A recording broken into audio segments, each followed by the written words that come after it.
قبرستان میں داخل ہوتے سلام کرنا کیسا ہے؟ اللہ کے نبی صلی اللہ علیہ وسلم نے اور خود قرآن نے فرمایا کہ مومن وہ ہیں کہ ربنا اغفر لنا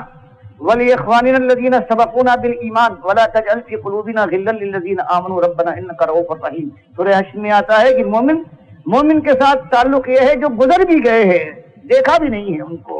ان کے لیے بھی اللہ سے دعا کرتے رہتے ہیں کہ مالک ان پر رحمت فرما، ان کی مغفرت فرما۔ یہ حال ہے کہ مومن کے لیے، ایک مومن کا یہ جذبہ ہونا چاہیے۔ جیسے ہم نماز کے اندر پڑھتے ہیں السلام علیکم ایھا النبی، اور نبی صلی اللہ علیہ وسلم کے زمانے میں بھی سب سارے پڑھتے تھے التحیات،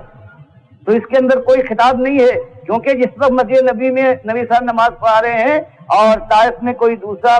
امام ہے اور مکے میں کوئی اور مدینے کی مختلف مسجدوں میں، تو کسی صحابی کا یہ نہیں خیال تھا خطاب ہے، نبی صلی اللہ علیہ وسلم کو سنا رہے ہیں۔ اور دعا کے لیے ہر زبان میں یہ آتا ہے کہ جب کوئی انسان کسی کے لیے دعا کرے تو غائب کو حاضر بنا لیتا ہے۔ جیسے میرا باپ وفات پا چکا ہے، اب اس نے کوئی اچھی تعلیم دی تھی، آج اس سے فائدہ مجھے حاصل ہوا، تو میں کہتا ہوں اے میرے باپ تم پر اللہ رحمت فرمائے، کیسی اچھی تعلیم دے گئے تھے کہ آج یہ کام آئی۔ تو یہ بالکل یہ کہا گیا ہے مومنوں کو،